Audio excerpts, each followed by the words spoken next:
Hey guys, welcome back to my channel. Guys, हम पढ़ रहे हैं एंशियंट हिस्ट्री हमारी कंप्लीट हो गई।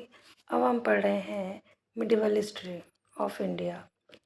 तो गाइस, ये हम पढ़ेंगे आज ल्यूसेंट से और इसके बाद हम घटना चक्र के पॉइंटर से उसका रिवीजन करेंगे। ठीक है। तो गाइस, अगर मेरी वीडियो अच्छी लगे तो लाइक कीजिएगा, मेरे चैनल को सब्सक्राइब कीजिएगा और अपने कमेंट में अपना रेस्पॉन्स ज़रूर दीजिएगा। तो चलिए गाइस, वीडियो को देर न करते हुए स्टार्ट करते हैं कि मध्यकालीन भारत पर अरबों का आक्रमण। मोहम्मद बिन कासिम के नेतृत्व में अरबों ने भारत पर पहला सफल आक्रमण किया था। मोहम्मद बिन कासिम के नेतृत्व में अरबों ने भारत पर पहला सफल आक्रमण किया। अरबों ने सिंध पर 712 ईस्वी में विजय पाई गई। अरब आक्रमण के समय सिंध पर दाहिर का शासन था। किसका शासन था? दाहिर का। भारत पर अरब वासियों के आक्रमण का मुख्य उद्देश्य धन दौलत लूटना तथा इस्लाम के धर्म का प्रचार प्रसार करना था।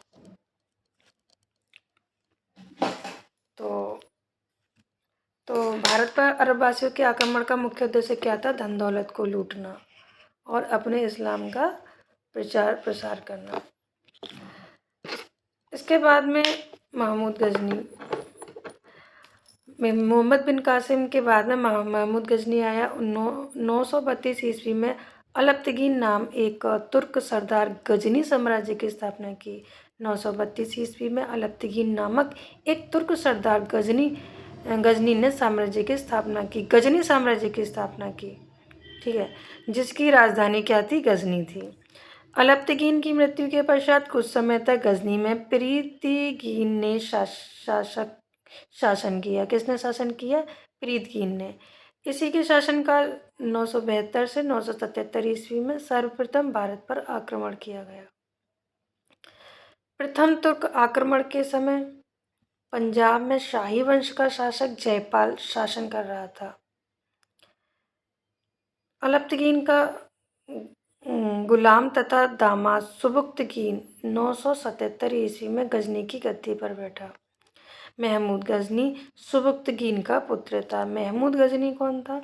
सुबुक्तगीन का पुत्र था, जिसका जन्म 1 नवंबर 971 ईस्वी में हुआ था। अपने पिता के काल में महमूद गजनी खुरासान का शासक था। कहाँ का शासक था? खुरासान का। महमूद गजनी 27 वर्ष की अवस्था में 998 ईस्वी में गद्दी पर बैठा था। बगदाद का खलीफा अल आदिल बिल्लाह ने महमूद गजनी के पद को मान्यता प्रदान करते हुए उसे यमीन उद दौला तथा यमीन उल मिल्ला की उपाधि दी। महमूद गजनी ने भारत पर कितनी बार आक्रमण किया? 17 बार आक्रमण किया। Important line. महमूद के भारतीय आक्रमण का वास्तविक उद्देश्य क्या था? धन की प्राप्ति करना। महमूद गजनी के भारतीय आक्रमण का वास्तविक उद्देश्य क्या था? धन की प्राप्ति। महमूद गजनी एक मूर्तिभंजक आक्रमणकारी था। मूर्तिभंजक आक्रमणकारी था मतलब कि ये मंदिरों में मूर्तियों का विनाश कर देता था। महमूद गजनी ने भारत पर प्रथम आक्रमण 1000 ईस्वी में किया तथा पेशावर के कुछ भागों पर अधिकार करके वह अपने देश लौट गया। महमूद गजनी ने 1001 ईस्वी में शाही राजा जयपाल के विरुद्ध आक्रमण किया था। इसमें जयपाल की पराजय हो गई। महमूद गजनी का 1008 ईस्वी में नगरकोट के विरुद्ध हमले की मूर्तिवाद के विरुद्ध पहली महत्वपूर्ण जीत बताई जाती है। महमूद गजनी ने थानेसर के चक्र स्वामिनी की कांच से निर्मित आदमकद प्रतिमा को गजनी भेजकर रंगभूमि में रखवाया। महमूद गजनी का सबसे चर्चित आक्रमण 1025 ईस्वी में सोमनाथ मंदिर यानी सौराष्ट्र पर हुआ था। सोमनाथ पर आक्रमण कब हुआ था? 1025 ईस्वी और सौराष्ट्र में। कहाँ पर? सौराष्ट्र में। तो किसने किया था? महमूद गजनी ने। महमूद गजनी का सबसे चर्चित आक्रमण 1025 ईस्वी में सोमनाथ मंदिर सौराष्ट्र पर हुआ था। इस मंदिर की लूट में उसे करीब 20 लाख दीनार की संपत्ति हाथ लगी थी। कितनी संपत्ति लगी? 20 लाख दीनार की। सोमनाथ की रक्षा में सहायता करने के कारण अनहिलवाड़ा के शासक पर महमूद ने आक्रमण किया। तो सोमनाथ मंदिर की रक्षा में सहायता की थी। किसने की थी? अनहिलवाड़ा के शासक पर महमूद ने आक्रमण किया। सोमनाथ मंदिर लूट कर ले जाने के क्रम में महमूद पर जाटों ने आक्रमण किया और कुछ संपत्ति लूट ली थी। महमूद गजनी का अंतिम भारतीय आक्रमण 1027 में जाटों के विरुद्ध था। सुल्तान की उपाधि धारण करने वाला प्रथम शासक महमूद गजनी था।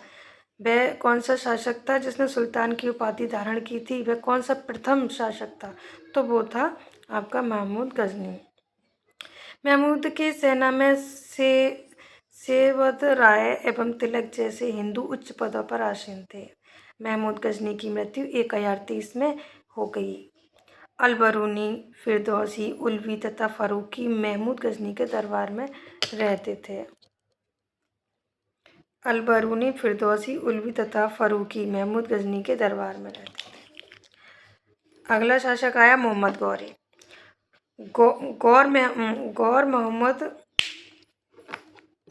गौरी महमूद गजनी के अधीन एक छोटा सा राज्य था।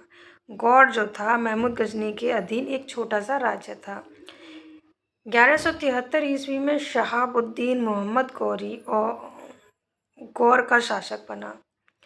गौर एक स्थान था, एक राज्य था। तो गौर जो राज्य है महमूद गजनी के अधीन था। महमूद गजनी के अधीन में था, जो एक छोटा सा राज्य था। 1173 ईस्वी में शहाबुद्दीन मोहम्मद गौर का शासक बन गया। मोहम्मद गौरी 1173 में गौर का शासक बन गया। इसने भारत पर पहला आक्रमण 1175 ईस्वी में मुल्तान के विरुद्ध किया था। मोहम्मद गौरी का दूसरा आक्रमण 1178 में पाटन यानी कि गुजरात पर हुआ था। यहाँ का शासक भीम द्वितीय ने गौरी को बुरी तरह परास्त किया। मोहम्मद गौरी द्वारा लड़े गए युद्ध, तो कौन कौन से युद्ध थे जो मोहम्मद गौरी द्वारा लड़े गए थे? तो तराइन का प्रथम युद्ध, तराइन का द्वितीय युद्ध, चंदावर का युद्ध मोहम्मद गौरी द्वारा लड़े गए थे। तो तराइन का प्रथम युद्ध 1191 ईस्वी में लड़ा गया था और तराइन का द्वितीय युद्ध 1192 ईस्वी में, चंदावर का युद्ध 1194 में। तो तराइन के प्रथम युद्ध जो कि 1191 में लड़ा गया था, तो इसमें किस के बीच लड़ा गया था? गौरी एवं पृथ्वीराज चौहान, जिसमें पृथ्वीराज चौहान की विजय हो गई और गौरी हार गया। तराइन का द्वितीय युद्ध 1192 ईस्वी में, जो कि गौरी एवं पृथ्वीराज चौहान के ही बीच हुआ था, जिसमें गौरी की विजय हुई थी और पृथ्वी चौहान हार गया था। चंदावर का युद्ध 1194 ईस्वी, गौरी एवं जयचंद के बीच, जिसमें कि गौरी की विजय हो गई। मोहम्मद गौरी भारत के विजित प्रदेशों पर शासन का भार अपने गुलाम सेनापतियों को सौंपते हुए गजनी लौट गया। तो मोहम्मद गौरी भारत में जितने भी प्रदेश उसने जीते थे, शासन भार तो जीते थे वो उन सबका शासन भार किनको सौंप गया था? अपने गुलाम सेनापतियों को, और पुनः अपनी गजनी लौट गया। मोहम्मद गौरी की हत्या 15 मार्च 1206 ईस्वी को कर दी गई थी। अब इसके बाद 15 मार्च 1206 ईस्वी को मोहम्मद गौरी की हत्या कर दी गई थी। अब इसके बाद क्या शुरू होता है? सल्तनत काल। भारत में सल्तनत काल का प्रारंभ हो गया, जिसमें पहला वंश था गुलाम वंश। पहला वंश था गुलाम वंश, ठीक है गाइस। तो गुलाम वंश की स्थापना 1206 ईस्वी में हुई थी और किसने की थी? कुतुबुद्दीन ऐबक ने 1206 में गुलाम वंश की स्थापना की। वह गौरी का गुलाम था। गुलामों को फारसी में बदंगा कहा जाता है तथा इन्हें सैनिक सेवा के लिए खरीदा जाता था। कुतुबुद्दीन ऐबक ने अपना राज्याभिषेक 24 जून 1206 ईस्वी को किया था। कुतुबुद्दीन ऐबक ने अपनी राजधानी लाहौर में बसाई। कुतुबुद्दीन की नींव कुतुबुद्दीन ऐबक ने डाली। कुतुब मीनार की नींव, दिल्ली में जो कुतुब मीनार है उसकी नींव कुतुबुद्दीन ऐबक ने डाली थी। दिल्ली का कुवत उल इस्लाम मस्जिद एवं अजमेर का 2.5 दिन का झोपड़ा। दिल्ली का कुवत उल इस्लाम मस्जिद और अजमेर का 2.5 दिन का झोपड़ा नामक मस्जिद का निर्माण ऐबक ने ही कराया था। कुतुबुद्दीन ऐबक को लाख बख्श भी कहा जाता है, और लाख बख्श का अर्थ क्या होता है? लाखों का दान देने वाला। प्राचीन नालंदा विश्वविद्यालय को ध्वस्त करने वाला ऐबक का सहायक सेनानायक बख्तियार खिलजी था। नालंदा विश्वविद्यालय को ध्वस्त करने वाला कौन था? बख्तियार खिलजी। और बख्तियार खिलजी कौन था? ऐबक का सेनानायक। ऐबक की मृत्यु 1210 में चौगान खेलते समय घोड़े से गिरकर हो गई। तो ऐबक की मृत्यु हो गई थी 1210 में, चौगान खेलते समय उसके घोड़े से गिरकर मौत हो गई। इसे लाहौर में ही दफनाया गया था। ऐबक का उत्तराधिकारी आराम शाह हुआ, जिसने सिर्फ 8 महीनों तक शासन किया था। आराम शाह की हत्या करके इल्तुतमिश 1211 ईस्वी में दिल्ली की गद्दी पर बैठा। तो आराम शाह की हत्या करके हत्या किसने कर दी? इल्तुतमिश ने। और इल्तुतमिश 1211 में दिल्ली की गद्दी पर बैठ गया। इल्तुतमिश